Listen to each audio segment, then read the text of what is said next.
Vamos ouvir o presidente Lula e o presidente da França, Emmanuel Macron, eles que estão reunidos lá em Paris. Vamos ouvir. Au moment même où nous célébrons le 200e anniversaire des relations entre nos deux pays. Comemorando os 200 anos das relações diplomáticas entre nossos países. Tantos anos em que homens e mulheres que têm a mesma paixão pelo Brasil defenderam projetos que nos aproximaram.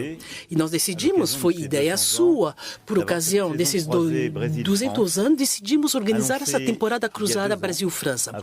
Foi anunciado há 2 anos atrás, por iniciativa sua, e ao longo do ano vamos homenagear a criatividade dos nossos artistas, dos nossos países. Iremos visitar uma exposição destaque no Grand Palais do grande artista Ernesto Neto.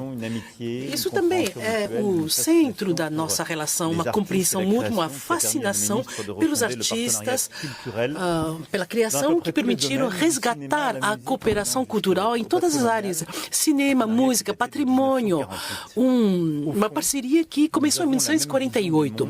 Nós temos a mesma visão do mundo, humanismo a serviço do progresso. Com o presidente e os ministros, evocamos os diferentes dossiês que nos ocupam e a parceria nossa a serviço dos grandes desafios globais. A crise climática continua gritante, o desaparecimento da biodiversidade continua a ser preocupante. Eu sei que alguns decidiram não falar disso, mas nós estamos convencidos que não só devemos continuar os nossos esforços, como devemos reforçá-los.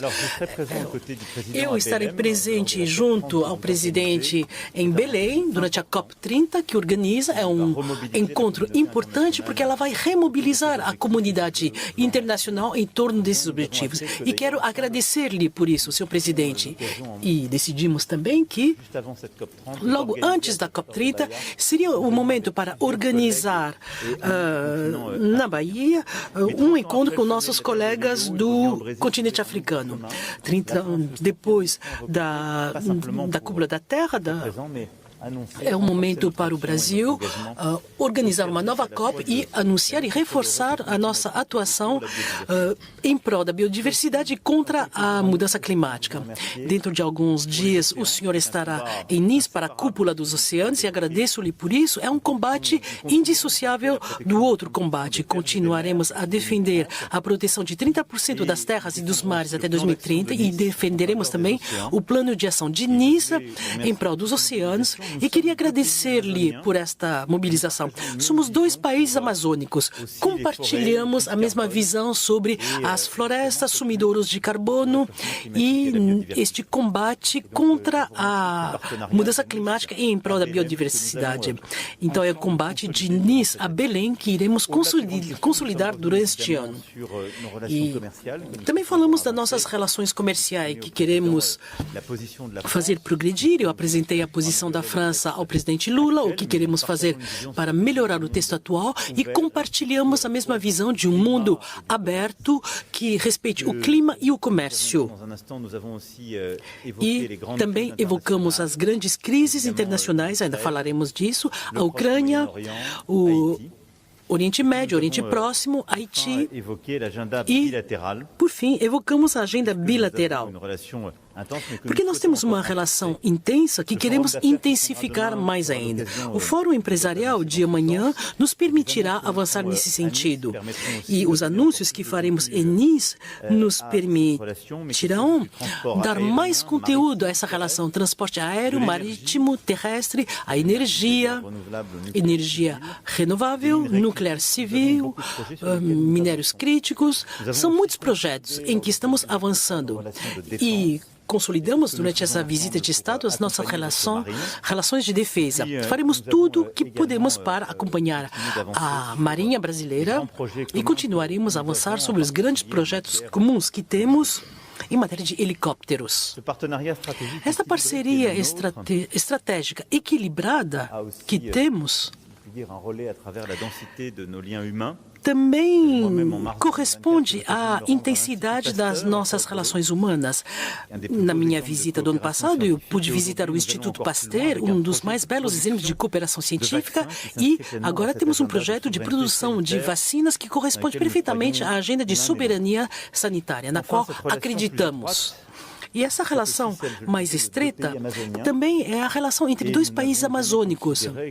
Nós nunca consideramos que o Iapoque devia nos separar. Antes, pelo contrário, em março de 2024, já consolidamos esta parceria em matéria de monitoramento da biodiversidade do clima com o Instituto Conjunto. E essa fronteira, a fronteira mais longa da França com outro país, a fronteira com o Brasil, é a fronteira sobre a qual decidimos reforçar, intensificar o trabalho de cooperação para proteger a floresta, para lutar contra o garimpo ilegal e o tráfico de seres humanos. Por isso também, durante esta visita de Estado, celebramos um acordo para permitir as isenções de vista e as convenções de transferência de detidos. É uma convenção, um acordo muito esperado pelos dois países, pelos habitantes da Guiana, do Amapá, do Pará, do Amazonas. E estou muito feliz que tenhamos conseguido celebrar este acordo. Em síntese, eis o que discutimos. Bom, nossas discussões vão continuar ao longo do dia. Eu tenho realmente muito orgulho que o presidente Lula seja acolhido sob a cúpula da Academia Francesa para poder se expressar. É um privilégio raro e isso mostra o respeito e admiração que os nossos imortais, os nossos acadêmicos, assim são chamados, têm pelo senhor. E amanhã voltamos a nos encontrar na exposição e domingo em Mônaco para a cúpula sobre a economia azul e segunda-feira em Nice para a cúpula da UNOC. O Brasil está em casa, na França e nos nossos vizinhos. E eu sei que termina essa visita de Estado em Lyon, na sua última etapa. Obrigado por passar tanto tempo conosco, obrigado pela amizade e queira aceitar mais uma vez a nossa expressão de imensa amizade pelo senhor e pela sua esposa e pelo seu país que tanto amamos. Bem, meus amigos da imprensa, minhas amigas, meu caro presidente Emmanuel Macron, eu quero primeiro lhe agradecer pela boa acolhida à minha delegação. Desta vez eu vim à França numa visita de Estado com a delegação para discutir problemas importantes que merecem parceria e soluções rápidas entre Brasil e França. Viaja comigo, além do meu chanceler Mauro Vieira, o meu ministro da Justiça Ricardo Lewandowski, que tem todo interesse em compartilhar com a França o combate ao garimpo ilegal, sabe, na região da Amazônia, entre Panamá e Guiana. O meu ministro Silvio Corta, que tem todo interesse em reabrir, sabe, discussões e negociações com os franceses na área de portos e aeroportos. Minha companheira Margarete Menezes, que está entusiasmada com essa agenda cultural entre Brasil e França.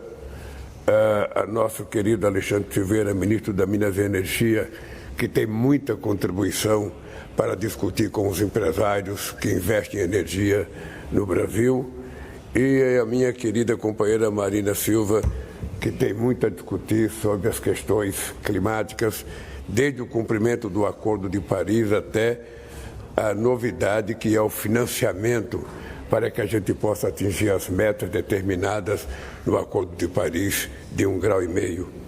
Também o nosso companheiro Márcio, ministro de Desenvolvimento, Indústria e Comércio, para discutir e aperfeiçoar a questão do acordo Mercosul-União Europeia. Além disso, veio um conjunto de deputados, um conjunto de senadores fazer essa viagem comigo. Bem, o presidente Macron recebeu minha comitiva com a hospitalidade que somente um grande amigo pode oferecer. Esta visita de Estado é a primeira que um mandatário brasileiro faz à França em 13 anos. Algumas vertentes do relacionamento bilateral se enfraqueceram neste período, como o diálogo político e o comércio. O primeiro passo para mudar essa realidade foi a visita histórica do presidente Macron ao Brasil no ano passado. Minha presença aqui em Paris consolida essa reaproximação. Não poderia haver dia mais simbólico para realizar esse propósito. Hoje, 5 de junho, celebramos o Dia Mundial do Meio Ambiente. Na reunião que tivemos esta manhã, discutimos ampla agenda bilateral. Passamos em revista os avanços na implementação do plano de ação firmado em 2024. Os mais de 20 instrumentos assinados hoje refletem a diversidade e a densidade da nossa relação. O Brasil desenvolveu com a França importantes projetos bilaterais em áreas de ponta, como o satélite geoestacionário de comunicações e o supercomputador Santos Dumont. O Programa de Desenvolvimento dos Submarinos é a maior iniciativa de cooperação em defesa já empreendido entre os dois países. Seu legado é o de garantir a soberania brasileira sobre o nosso vasto espaço marítimo, além de construir um dos estaleiros mais modernos do mundo em Itaguaí, no Rio de Janeiro. Queremos lançar uma nova etapa na parceria que trouxe para Itajubá, Minas Gerais, a única fábrica de helicóptero do Hemisfério Sul. Estamos discutindo uma nova encomenda de aeronaves para dotar o governo brasileiro de meios para combater a criminalidade e enfrentar desastres naturais de forma mais eficaz. Como vizinhos que compartilham extensa fronteira amazônica, apostamos nos benefícios da integração. Aqui é importante, presidente Macron, que o povo francês saiba que a maior fronteira da França com qualquer outro país não se dá na Europa. Apesar da França ser um país europeu, se dá com a América do Sul e dentro da América do Sul com o Brasil. E, portanto, eu tenho teimado em dizer que a França deveria ter orgulho de dizer que a maior fronteira dela com qualquer país do mundo é no território amazônico.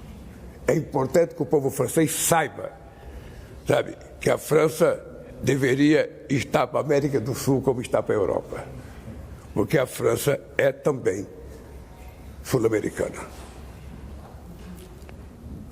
Bem, queremos lançar uma nova etapa na parceria que trouxe para Itajubá nossa fábrica de avião, que eu já tive o prazer de visitar, que já produzimos 50 helicópteros lá, e temos condições de atender não apenas uma demanda para as necessidades brasileiras, mas produzir helicópteros para toda a América Latina e América do Sul. Estamos discutindo a nova encomenda de aeronaves, porque o governo brasileiro precisa combater de forma muito eficaz o narcotráfico.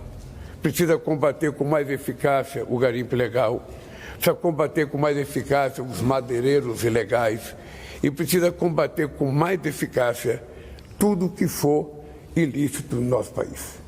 E um território como o Brasil, que tem a floresta que nós temos, não pode se dar ao luxo de não ter a quantidade de helicópteros necessária para que a gente faça o nosso trabalho bem feito.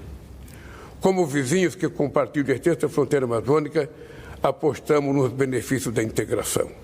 O Centro Franco-Brasileiro da Biodiversidade Amazônica, que reativamos em 2024, vai financiar pesquisas conjuntas ainda este ano.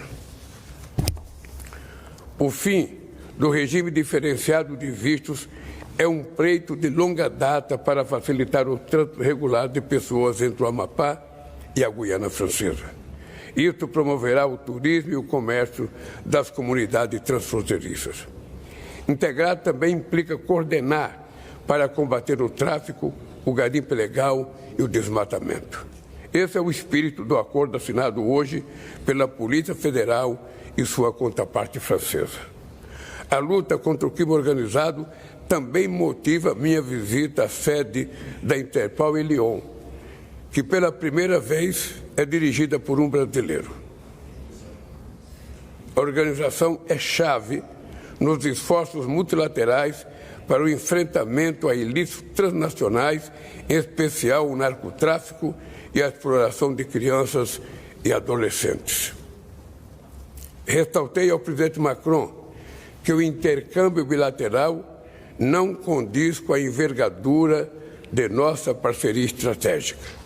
No plano comercial, não é possível que os valores registrados em 2024, 9 bilhões de dólares, sejam inferiores aos observados em 2012. Significa que no comércio nós demos um passo atrás e é preciso agora dar 2 passos à frente, como se estivesse dançando um bom bolero latino-americano. O evento empresarial que realizaremos amanhã é um passo para corrigir isso e atrair mais investimentos e integrar cadeias produtivas. Portanto, os meus ministros que vão falar amanhã não façam o discurso para os brasileiros que estão aqui, façam o discurso para os franceses. Portanto, exijam que os tradutores decidam cada palavra que vocês vão falar, porque é muito importante que eles entendam o que nós queremos. Expus ao presidente Macron minha convicção sobre o papel estratégico de parceria entre o Mercosul e a União Europeia. E quero, Macron, afirmar na frente da imprensa brasileira e francesa que eu assumirei a presidência do Mercosul no próximo dia 6. E ao assumir a presidência, um mandato de 6 meses, eu quero lhe comunicar que não deixarei a presidência do Mercosul sem concluir o acordo com a União Europeia. Portanto, meu caro, abre o seu coração para a possibilidade de fazer esse acordo com o nosso querido Mercosul.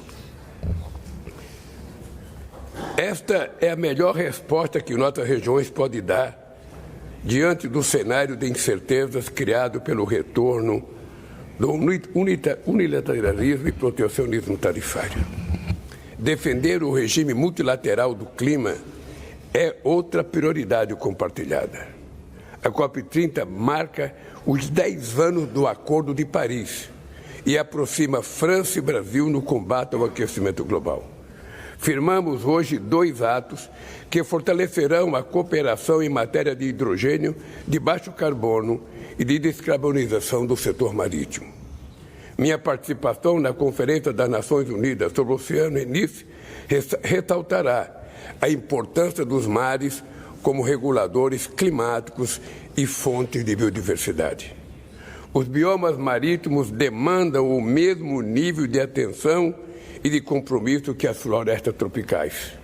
É chegada a hora de cumprir as promessas que fizemos para o planeta e para as futuras gerações. Até novembro, todos os países deverão apresentar suas novas contribuições nacionalmente determinadas, as famosas NDCs, com meta de redução de emissões de carbono até 2035. O Brasil está comprometido com a redução entre 59% e 67% de emissões, abrangendo todos os gases de efeito estufa e todos os setores da economia. Não é uma tarefa fácil, mas ninguém pediu para a gente assumir essa responsabilidade. Nós assumimos por interesse e compromisso do governo de que, se a gente não tiver uma meta ambiciosa, a gente não trabalha de forma eficaz para concluir aquilo que nós mesmos nos comprometemos. Sem mobilizar 1,3 trilhão de dólares para o enfrentamento da mudança do clima, corremos o risco de criar um apartheid climático. Eu estou lembrado, Macron, porque eu estava na COP15, na Dinamarca, quando os países mais desenvolvidos prometeram uma contribuição financeira de 100 bilhões de dólares para ajudar os países que ainda têm floresta em pé a manter a sua floresta em pé. Porque é importante a gente dizer sempre, que embaixo de cada árvore deve ter um índio, deve ter um indígena, deve ter um pescador, deve ter um extrativista, deve ter um seringueiro, deve ter um pequeno produtor rural. E que é importante a gente garantir a essa gente o direito de se manter na floresta, vivendo com o mínimo de qualidade de vida. Daí porque é preciso que haja os recursos do país desenvolvido. E a França não pode entrar na partilha desse dinheiro por causa da Guiana Francesa, porque a Guiana Francesa está na parte mais pobre do mundo, mas a França está na parte mais rica do mundo. Então a França não é receptora, a França tem que ser doadora desse dinheiro. É assim que eu compreendo a França. As Nações Unidas completam 80 anos padecendo de grave déficit de legitimidade e eficácia. As guerras da Ucrânia, em Gaza, a situação no Haiti e tantas outras crises esquecidas demonstram que a reforma do Conselho de Segurança da ONU é inadiável. Como disse o presidente Macron recentemente, reconhecer o Estado palestino é um dever moral e uma exigência política de todos os governantes do mundo.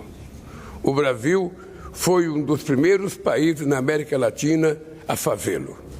Todos esses conflitos consomem recursos valiosos para o desenvolvimento.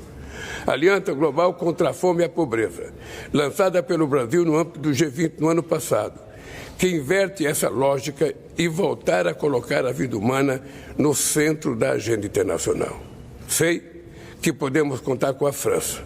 Em 2025, completamos 200 anos de relações bilaterais com o olhar voltado para o futuro. Essa construção conjunta passa pelo aprofundamento dos laços e do intercâmbio entre nossas sociedades. Esse é o propósito da atualização do Acordo de Cooperação Cultural assinada pela minha ministra Margarete Menezes. É também o espírito das centenas de eventos que ocorrem na França e no Brasil desde abril, no âmbito das Jornadas Culturais Cruzadas que o presidente Macron e eu decidimos lançar no ano passado. Caro amigo Macron, esta data também é um triste marco para os que lutam pelo meio ambiente e os povos indígenas. Há 3 anos, Bruno Pereira e Dom Philippe, 2 gigantes na defesa da Amazônia, foram covardemente assassinados. O Brasil e a Unesco decidiram homenageá-los, batizando com seus nomes as bolsas de jornalismo investigativo sobre integridade da informação e mudança do clima.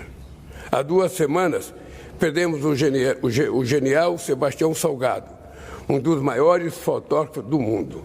Sua câmera retratou o sofrimento dos oprimidos e serviu como a consciência de toda a humanidade. A melhor maneira de honrá-los é garantir que suas lutas não forem em vão e assegurar que permaneceremos firmes na defesa da democracia, da paz e do desenvolvimento sustentável.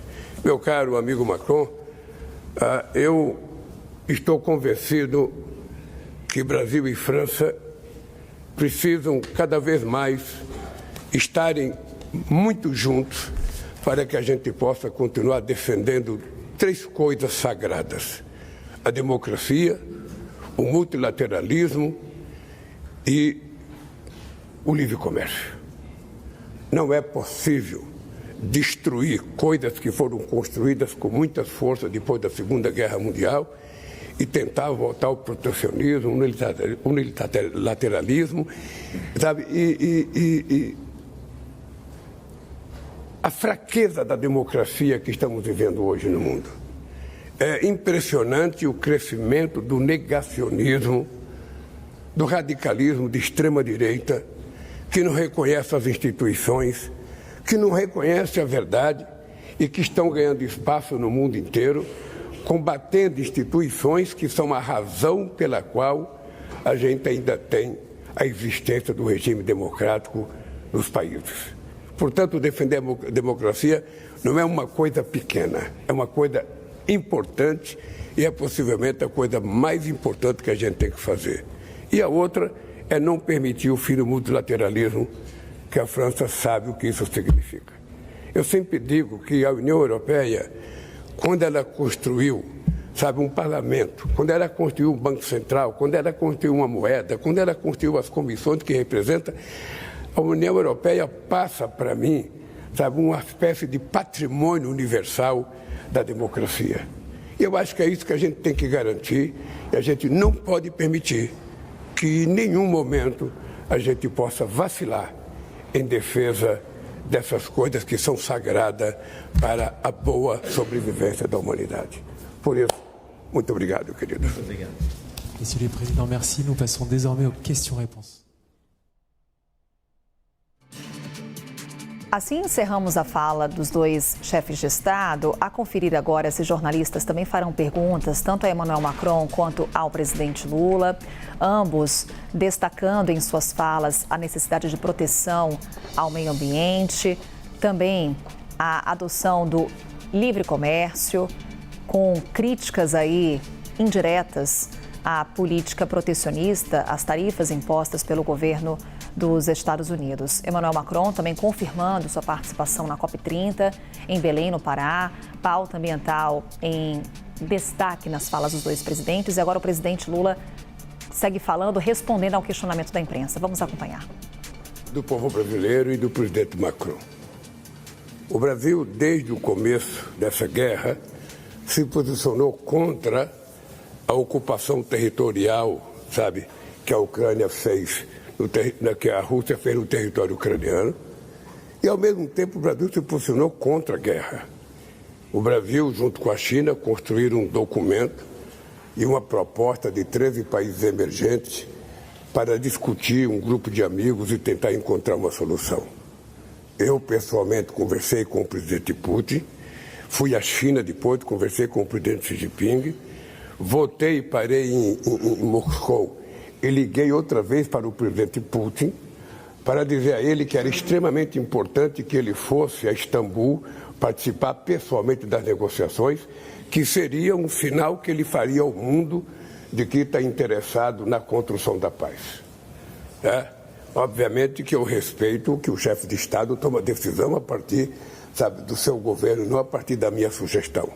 Mas eu queria estar tranquilo com a missão que o Brasil se coloca, de tentar contribuir para que haja paz naqueles dois países, porque a guerra não interessa a ninguém. Agora fiquei preocupado porque a semana passada, quando se começa a discutir a paz, me parece que houve um ataque da Ucrânia ao aeroporto, não sei aonde, na Rússia, e agora estou lendo no boletim que o Trump publicou um e-mail dizendo que conversou, um Twitter, dizendo que conversou com o Putin e que a conversa, não foi muito boa e que o Putin disse que vai retalhar, a Ucrânia. Ou seja, as pessoas precisam se dar conta, e eu disse isso pessoalmente ao presidente Putin, de que chegou um momento em que as pessoas já sabem o que vai dar isso.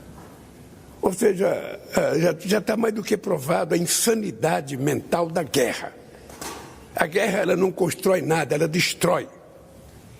E uma coisa que destruída, mesmo que você vá reconstruir, a parte mais sagrada que é destruída não volta, que é os seres humanos que morreram. Então eu continuo com essa posição. Eu discuti muito com o Xi Jinping e nos colocamos à disposição. Quando os dois quiserem negociar a paz, nós estaremos dispostos a dar nossa contribuição. Mas são os dois que têm que decidir. Lamentavelmente, a ONU está enfraquecida politicamente e a ONU tem pouco poder de dar opinião sobre a guerra, não apenas essa, mas qualquer outra guerra que aconteça no mundo. E é lamentável, é por isso que o Brasil tem brigado há muitos anos para o fortalecimento da representação do Conselho de Segurança da ONU. Écoutez, sur ce sujet... Sobre este assunto, eu acho que a melhor orientação são as ideias simples. Há um agressor, a Rússia, um agredido, a Ucrânia. Todos queremos a paz, mas os dois não podem ser tratados em pé de igualdade. Segunda coisa, segundo os fatos, a proposta dos Estados Unidos de um cessar-fogo foi aceita pelo presidente Zelensky em março em Jeddah. Ela continua a ser recusada pelo presidente Putin. Ele iniciou a guerra e ele não quer um cessar-fogo. Terceira coisa, sim, o Brasil tem um papel muito importante a desempenhar. A iniciativa com a China é importante. O presidente acaba de fazer uma defesa do multilateralismo e isso é uma defesa da Carta das Nações Unidas. E queremos que haja uma defesa da paz, respeitando a Carta das Nações Unidas, respeitando a integridade de um Estado. Ela aconteceu, essa violação da integridade foi causada pela Rússia e não pela Ucrânia. Então, não podemos nos enganar. Um país violou a Carta das Nações Unidas. Infelizmente, ele é membro do Conselho de Segurança das Nações Unidas e ele recusa a paz. Embora nós tenhamos conseguido conjuntamente, tenhamos conseguido convencer o presidente Zelensky a aceitar essa proposta de cessar-fogo. Vamos continuar a discutir disso com o presidente Lula. Há 10 dias eu discuti longamente com o presidente Xi Jinping para convencê-lo a reiniciar as discussões diplomáticas para convencer o Putin, mas americanos, brasileiros, chineses, indianos, devemos todos fazer pressão sobre a Rússia para que ela ponha um termo a esta guerra, a este conflito, que possa ser negociada uma paz robusta e que a guerra não possa voltar. Bonjour, bom dia. Frédéric Saïs, de Radio France. Bom dia, Frédéric Saïs, Rádio France. Senhor presidente Lula, o senhor acaba de falar do seu apoio entusiasta ao acordo Mercosul, UE-Mercosul. O que o senhor pode dizer aos agricultores franceses que, como o senhor sabe, temem uma distorção do mercado? E o senhor Macron, o senhor presidente, diz que o texto era inaceitável tal como está neste momento. Ora, as negociações duram há mais de 20 anos. O que é que o senhor pode dizer ao presidente Lula, que acaba de lhe pedir de abrir o seu coração? Obrigado. Bom, o interesse dos agricultores foi isso mesmo que nós dissemos há pouco. Do ponto de vista estratégico, a França é a favor do comércio livre e equitativo. Somos favoráveis à negociação desses acordos. Eu próprio defendi acordos que nós conseguimos melhorar, aprimorar com o Canadá, por exemplo, exemplo que eu citei. Mas, justamente por serem acordos que permitem baixar as tarifas, eles o fazem de maneira justa. Agora, este acordo, nesse momento estratégico, é bom para muitos setores, mas comporta um risco para os agricultores europeus. Por quê? Porque a Europa, por conta de princípios que o presidente Lula e seu governo compartilham, ele defendeu muito bem, aliás, há pouco, a ecologia, reduzir a emissão de CO2, proteger a biodiversidade. Por essas razões, proibimos aos nossos agricultores utilizarem esses agrotóxicos, por exemplo, respeitar mais o meio ambiente. Mas os países do Mercosul não estão no mesmo nível de regulamentação. É uma discrepância. Não é uma discrepância de competitividade ou de qualidade, mas é uma discrepância na regulamentação. Como é que eu vou explicar aos agricultores que, no momento em que eu exijo que respeitem as normas, eu abro o mercado para produtos que não respeitam essas normas? Qual vai ser o resultado? O clima não sai beneficiado, vamos matar a nossa agricultura, isso é injusto e não é a visão do presidente Lula. Por isso que eu disse, temos que melhorar, aprimorar o acordo, temos que trabalhar para termos cláusulas de salvaguarda, cláusulas espelho, para que neste setor consigamos dizer. E temos 6 meses, já que o presidente Lula vai assumir a presidência de 6 meses e tem esse entusiasmo. Sim, queremos mais comércio, mas devemos respeitar nossos agricultores e também temos que respeitar a coerência das nossas ambições. Senão, de nada vale a Europa defender o clima, mas valeria fechar a sua indústria, seu comércio, sua agricultura, ela importaria tudo e acabaria com os agricultores que não teriam mais mercado. Então, a conclusão é essa.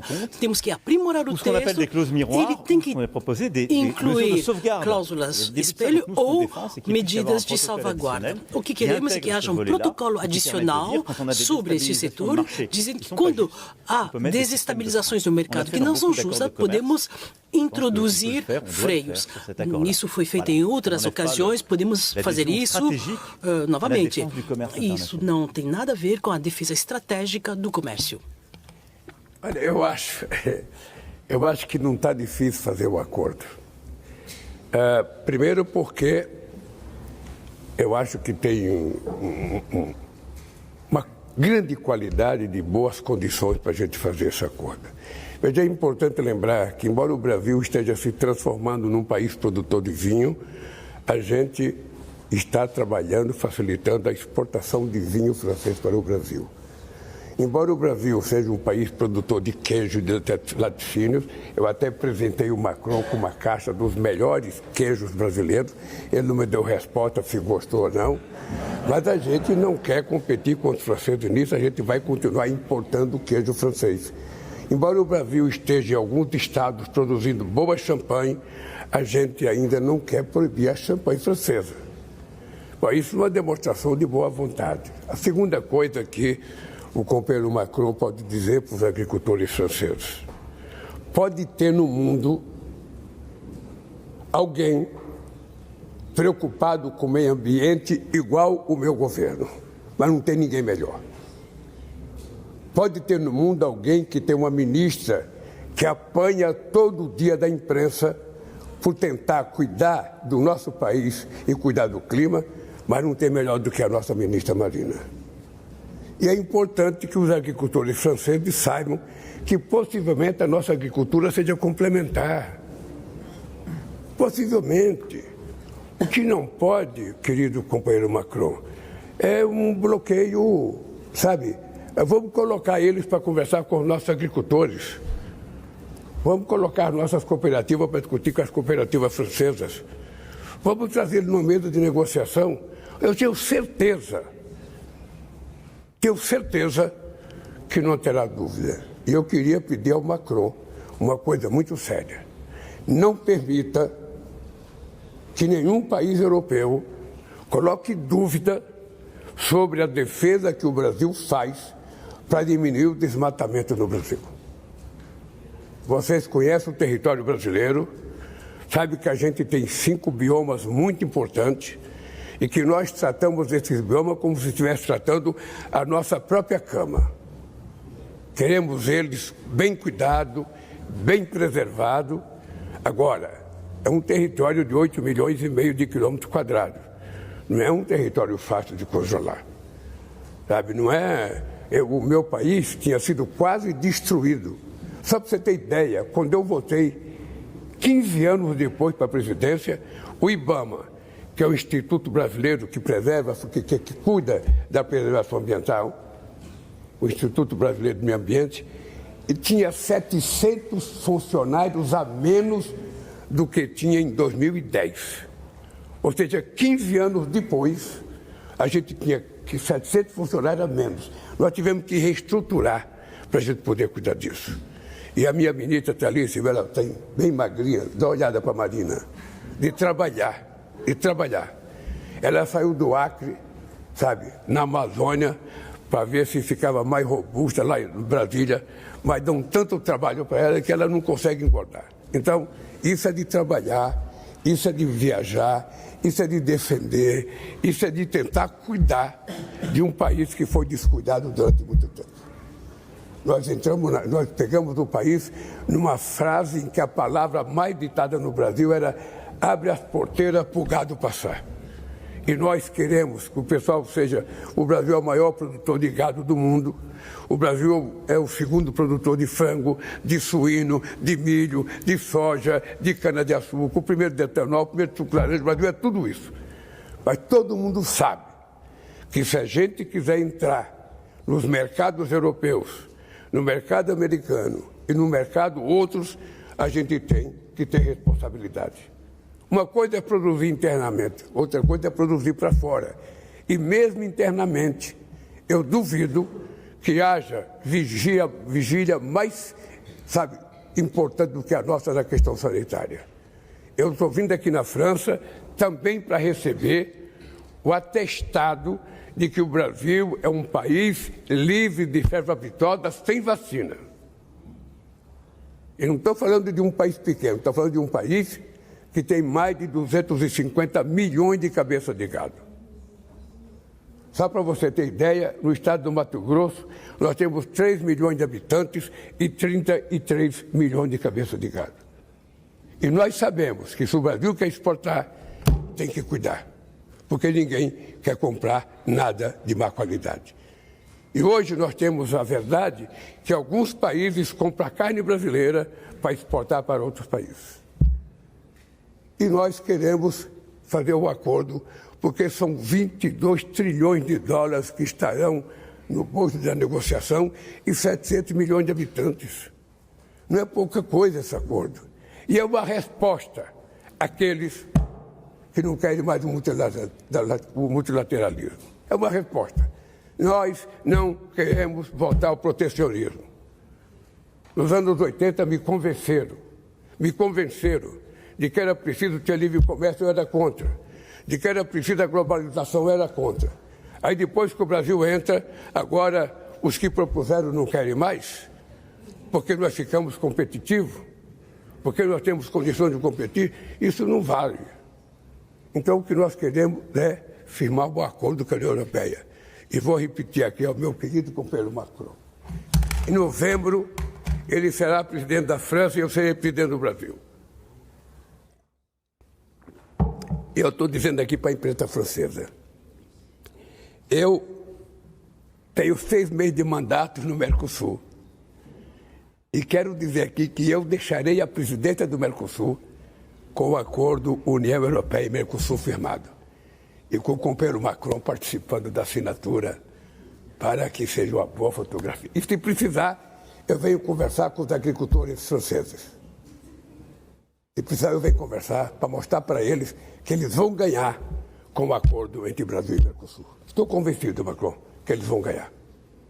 Se você quiser, leva um grupo de agricultores para o Brasil, ou eu trago um grupo aqui, vamos sentar numa mesa qualquer aí e conversar. Eu tenho certeza que a gente faz o acordo. É preciso saber quem é que não quer o acordo.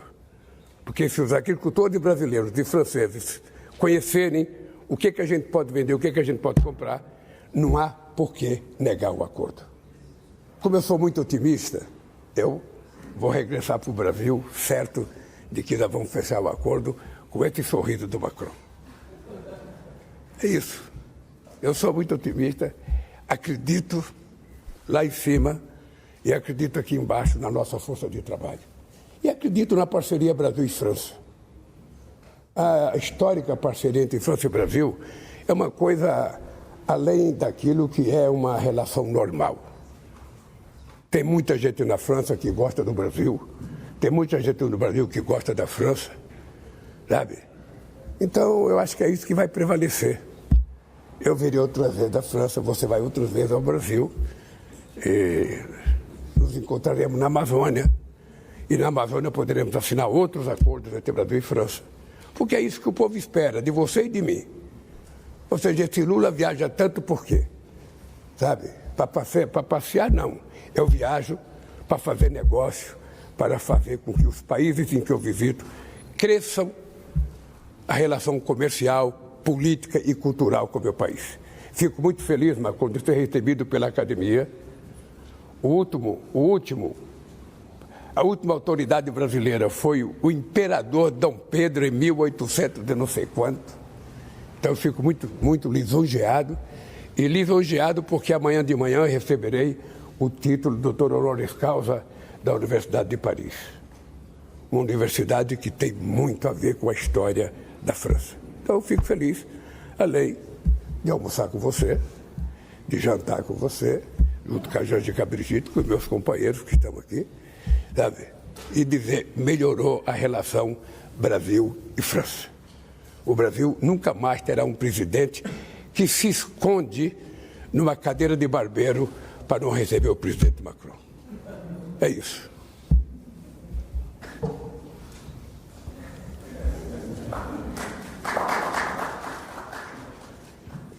Bonjour, Monsieur le Président, c'est Mediani de l'agence Bloomberg.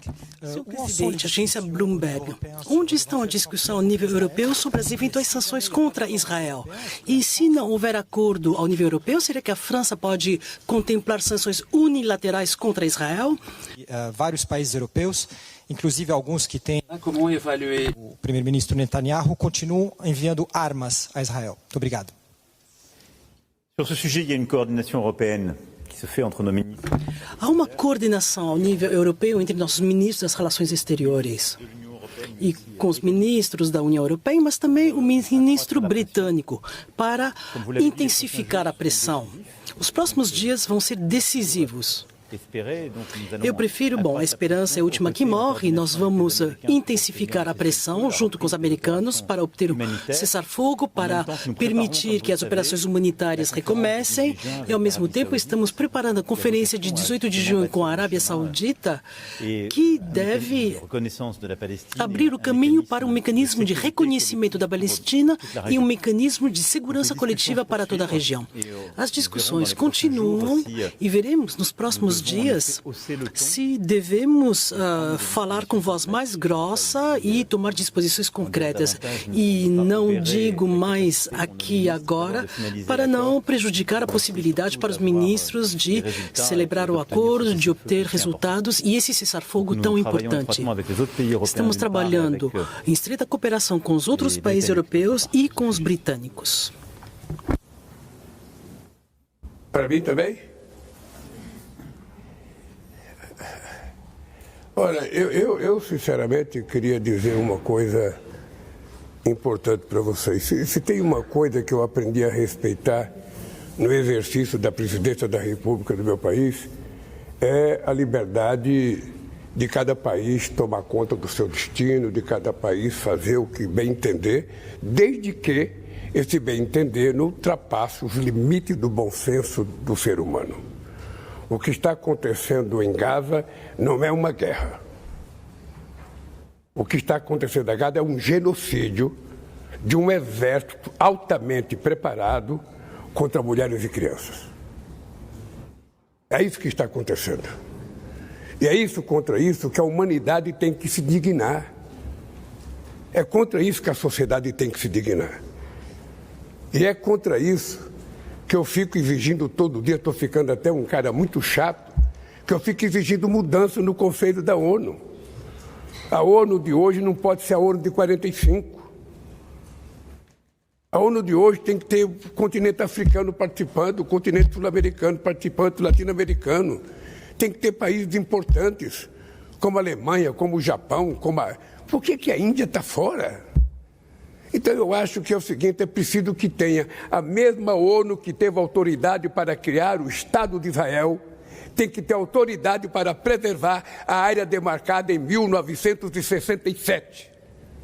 É o mínimo de bom senso que a gente pode exigir como humanistas que nós somos. Esses dias nós sofremos com a morte de 2 judeus numa embaixada americana, lá na embaixada de Israel nos Estados Unidos.